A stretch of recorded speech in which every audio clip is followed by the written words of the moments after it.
Alright, today we're going to be talking my short film, The Future of Cinema, and each step that I took to actually make that come to life. The idea actually came from just, this whole pandemic situation that we still are dealing with, and of course, the movie Tenet that recently came out in theaters. Now, when they first started announcing it, I really wanted to go, but, the idea of going to the movie theaters during a situation like this just really didn't sit right with me and my wife. So, you know, that's where I actually got the original spark of creativity from. Just the notion of, damn, I miss going to the movies. And from there, the idea kind of snowballed into what you see now, which is the future of cinema. This was going to be different from my traditional videos. This is obviously going to have a story to it, which was me going to the movie theaters, or at least I was just trying to capture the essence of going to the movie theaters. The first thing I did was create a script for the voiceover, and I started to draft the narration. To keep it simple, since I don't have fancy equipment, all I did was use my phone and my shotgun microphone that's on my camera right now. The idea was that I wanted to get clean, crispy audio, so I just, pretty much recorded what I wrote down as close as I can to the mic. Now, yes, I probably could have taken steps to make it sound a lot crispier, but in the long run, it was exactly what I needed by just using the phone, microphone, and a section of the room where I knew the voice wasn't going to travel too far. The main reason why I just didn't mind using this setup is because, number one, I don't have the fancier equipment, and number two, I was going to clean up the audio in Adobe Audition anyways. Once I got the voiceover cleaned up in Adobe Audition, I loaded it over to Adobe Premiere Pro. Once in Premiere Pro, I spent the rest of the day pretty much looking for music. I spent the entire day scouring YouTube Studio just for, the right song. And the only reason I use them is because I don't have any subscriptions to any other site. Although there's a lot of good ones out there, at the moment, I just don't have a need for them.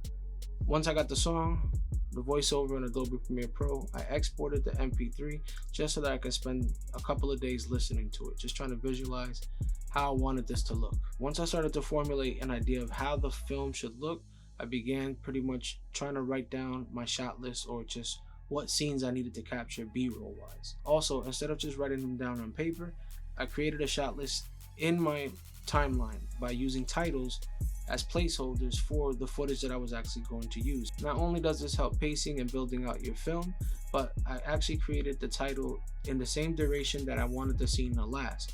And this really helped as a visual marker for how I'm cutting to the music, or if I can just rearrange a couple of different scenes and see if it still works. Once I had the foundation of the film with the music, with the voiceover, and with the titles as my shot list, I scoured pexels.com for stock footage that I could use for some of the B-roll sequences that I already knew I was going to need.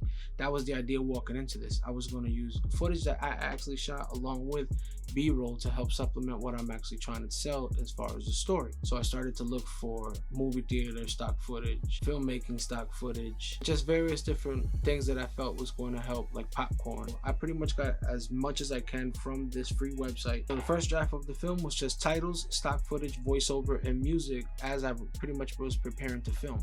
Since I'm filming at home and I'm filming by myself, I had to build out a set technically. And that actually took time because I had to plan, prep, and then figure out which day was going to work best. And once I did, I had to build everything out and break everything down once I was done filming. And being that it was going to take a couple days to complete, I pretty much was plugging and playing. So once I shot one thing, I took the memory card, put it in the computer, exported the footage, and began to dump that into the actual film, into the timeline, and see what's working and what doesn't. And I pretty much did that for each little sequence that I filmed. As I kept filming and as I kept editing, everything started to come together. Although the first draft of the film is nothing like what the final draft was, because I ended up cutting a lot of the stock footage that I actually had. I replaced it with just ideas that came out of the blue with me, and so that also entailed more filming.